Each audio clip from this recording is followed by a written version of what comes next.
Hey guys, and welcome back to Battlefront updates and some very exciting content, because today I've got some exclusive new gameplay showing off the crates in Star Wars Battlefront 2. This was recorded from an extension of the EA Play build, and as always a big thank you to EA for flying me out to the events and letting me record this gameplay. Also want to give you a quick disclaimer that the entire star card and crate system is very likely to change a lot for the full launch, so keep that in mind when you see the gameplay. So what are crates and how do you get them? Well, the crates is the main way for you to progress your gameplay in Star Wars Battlefront 2, and the main way you get crates is by buying them from credits, and these credits you get from simply playing the game. After each round you will be awarded credits just like in the previous game, and sometimes you can also get some extra credits from other crates that you open. And there are some other ways to get crates, such as just logging in every day. As you can see right here, I'm opening up a daily crate that I got simply by logging into the game, and I think there will most likely be a lot of other ways to get the loot crates as well when the full game is launched. So what do the crates actually contain? Well, in this version that we played, it was mostly star cards,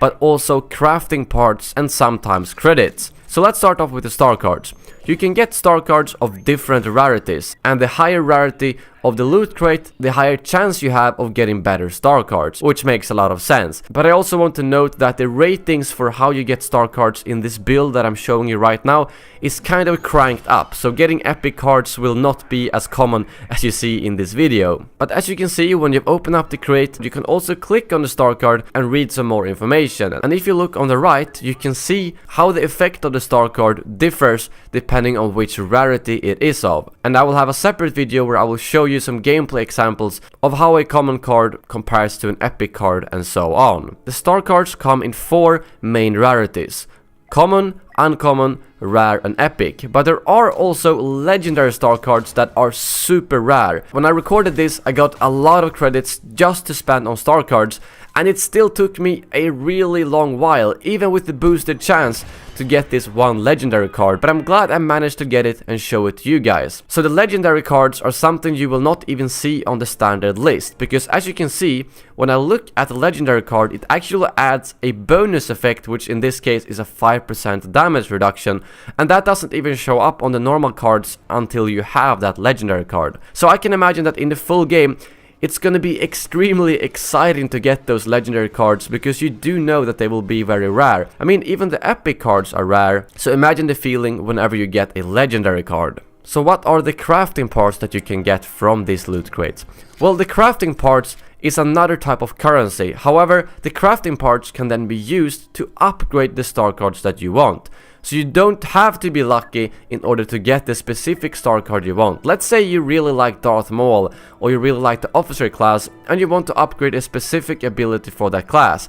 Well, then you can use your crafting parts to upgrade the star card you already have to the next rarity. But as you can see, upgrading from common to uncommon is fairly cheap, but when you get from rare to epic, it's actually quite expensive. So if you want to get an epic card without being lucky, you're gonna have to save up quite a lot of crafting parts. But something I want to note about the gameplay here, which is very important, is the fact that if you do get duplicates in these boxes, those will be converted to crafting parts. They didn't get converted in this particular build, but in the full game they will be converted, so you won't just feel like you threw away the entire box if it was full of duplicates, because you can then use those crafting parts for the specific star card that you want. And this build obviously also contained a very small fraction of everything that will be in the full game, which is why I had a bigger chance of getting duplicates here, whereas in the full game there's gonna be so much stuff that it's probably gonna take a while before you start getting multiple duplicates of the cards that you already have. So that is a first look at the crates in Star Wars Battlefront 2.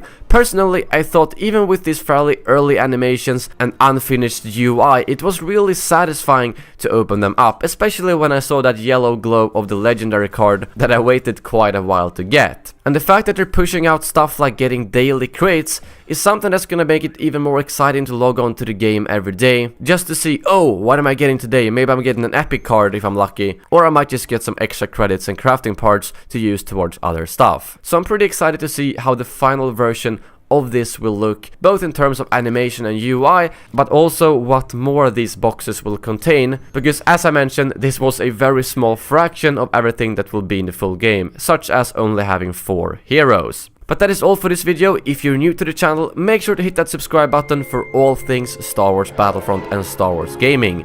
Thank you very much for watching, and